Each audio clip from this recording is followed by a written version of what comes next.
Good morning students. आज जो है यह देखना है कि कोई भी अगर एलिमेंट्स है और उसका एटॉमिक नंबर दिया हुआ है तो हम ये कैसे आइडेंटिफाई करेंगे कि वह किस ग्रुप में है, उसका पीरियड क्या है और किस ब्लॉक का एलिमेंट्स है। तो इसमें सबसे पहली बात ये होती है कि कोई भी अगर एलिमेंट्स है अगर दिया हुआ है तो सबसे पहले हम उसका इलेक्ट्रॉनिक कॉन्फ़िगरेशन लिखते हैं। इलेक्ट्रॉनिक कॉन्फ़िगरेशन लिखकर तब हम यह आइडेंटिफाई करते हैं कि वह एलिमेंट किस पीरियड का है और किस ग्रुप का है और किस ब्लॉक का है। तो सबसे पहले बात ये होती है नेसेसरी कि हमको उसका इलेक्ट्रॉनिक कॉन्फ़िगरेशन लिखना। अगर हम इलेक्ट्रॉनिक कॉन्फ़िगरेशन लिख लेते हैं तो उससे हम पहले आइडेंटिफाई करते हैं उसका पीरियड। अब उस एलिमेंट का पीरियड क्या होता है? पीरियड क्या होता है कि किसी भी एलिमेंट का जब हम लिखेंगे इलेक्ट्रॉनिक कॉन्फ़िगरेशन तो जो उसका सबसे आउटर सेल है वही उसका पीरियड होता है।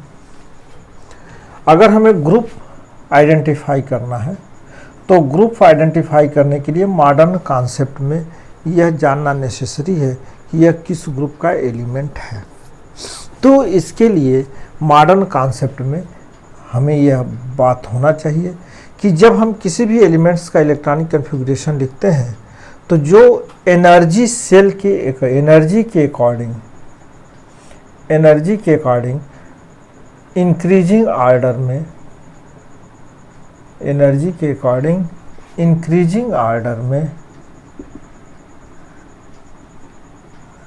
जो लास्ट सब सेल होती है वही उसका ग्रुप होगा। उसके अकॉर्डिंग अगर जब हम कोई इंक्रीजिंग ऑर्डर में जैसे फर्स्ट एस है, फिर उसके बाद सेकेंड एस आता है, सेकेंड पी आता है, थर्ड एस आता है, थर्ड पी आता है, फिर 4 एस आता है, फिर उसके बाद थर्ड डी आता है, तो आउटर सेल तो 4 हुआ लेकिन 3D जो है उसका लास्ट सब सेल हुआ। इसके अकॉर्डिंग हम उसका ग्रुप आइडेंटिफाई करेंगे। तो सबसे पहले ईजली क्या होता है, ग्रुप हो गया। फिर हम ब्लॉक को आइडेंटिफाई करने के लिए हमें देखेंगे कि किस ब्लॉक में या किस सबसेल में एलिमेंट्स इंटर करता है। लास्ट इलेक्ट्रॉन, किसी भी एलिमेंट का लास्ट इलेक्ट्रॉन अगर यस सब सेल में इंटर करता है तो यह यस ब्लॉक का एलिमेंट होगा। अगर पी सब सेल में इंटर करता है तो पी ब्लॉक का एलिमेंट होगा। अगर डी सब सेल में इंटर करता है तो डी ब्लॉक का एलिमेंट होगा। और एफ सब सेल में अगर इंटर करता है तो एफ ब्लॉक का एलिमेंट होगा। इसके अकॉर्डिंग हम आइडेंटिफाई करते हैं। तो अब हम पता करें कि किसी भी एलिमेंट्स का हम कैसे आइडेंटिफाई करेंगे। अब आप देखिए ग्रुप कितने होते हैं, 18। फर्स्ट,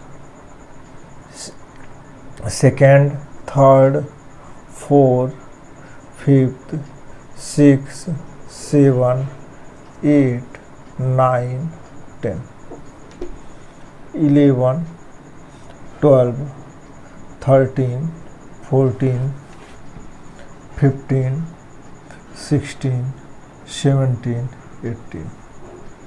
तो 1, 2, 3, 4, 5, 6 यह आपका हो गया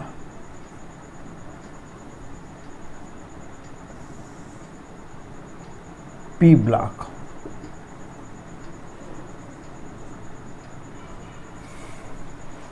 ये हो जाएगा डी ब्लॉक और ये हो जाएगा यस ब्लॉक। अब देखिए अगर लास्ट सब सेल में S1 आता है तो फर्स्ट का होगा, अगर लास्ट S2 आएगा तो सेकंड का होगा। D1 अगर आता है तो third group, D2, D3, D4, D5, D6, D7, D8, D9 और D10। इसमें दो एक्सेप्शंस होंगे। अगर D4 है तो इसकी जगह लिखा जाता है NS1 N-1 D5। इसकी जगह लिखा जाता है NS1 N-1 D10। तो यह एक्सेप्शन भी मालूम होना चाहिए। इसके अकॉर्डिंग पी ब्लॉक में कोई एक्सेप्शन नहीं है, P1 है, P2, P3, P4, P5, P6। तो यह तो मॉडर्न कॉन्सेप्ट के अकॉर्डिंग है। अगर हमें चाहें तो यहाँ पे इसको हम कहते हैं फर्स्ट ए, सेकेंड ए, फिर यहाँ पे होता है थर्ड बी, फोर्थ बी। तो इसके अकॉर्डिंग भी हम चलते हैं, लेकिन मॉडर्न कॉन्सेप्ट में ये है। सपोज दैट मान लीजिए कोई एलिमेंट्स दिया हुआ है ए, अगर इसका नंबर ऑफ एटॉमिक नंबर जो है 23 है। अब हमको यह आइडेंटिफाई करना है कि यह किस ग्रुप का एलिमेंट है, किस पीरियड का है और किस ब्लॉक में यह सिचुएटेड होगा पीरियोडिक टेबल में। तो सबसे पहले हम इसका इलेक्ट्रॉनिक कॉन्फ़िगरेशन लिखेंगे। First S2, second S2, second P6, third S2, third P6।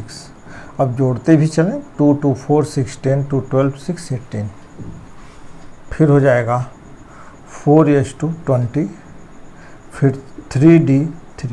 अब आप देखिए आउटर सेल इसका 4 है, तो पीरियड हो गया 4। ग्रुप क्या है 3D3।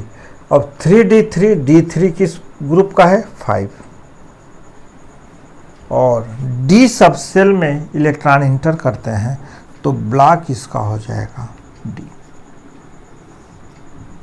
तो इस प्रकार से हम किसी भी एलिमेंट्स का पीरियड, ग्रुप और ब्लॉक हम आइडेंटिफाई कर सकते हैं। तो ये था आपका कि किसी भी एलिमेंट्स का अगर एटॉमिक नंबर दिया होगा तो हम उससे ग्रुप, उसका पीरियड्स और ब्लॉक को आइडेंटिफाई कर सकते हैं। तो इसके लिए पहले है कि इलेक्ट्रॉनिक कॉन्फ़िगरेशन लिखें, फिर उसके बाद तब हम ये देखेंगे कि सबसे आउटर सेल क्या है, आउटर सेल उसका पीरियड होगा। फिर हमें देखते हैं कि लास्ट इलेक्ट्रॉन किस सब सेल में इंटर करता है, तो फिर उसके अकॉर्डिंग हम उसका ग्रुप आइडेंटिफाई करते हैं। और फिर ये देखते हैं कि लास्ट इलेक्ट्रॉन किस सब सेल में इंटर करता है, वो उसका ब्लॉक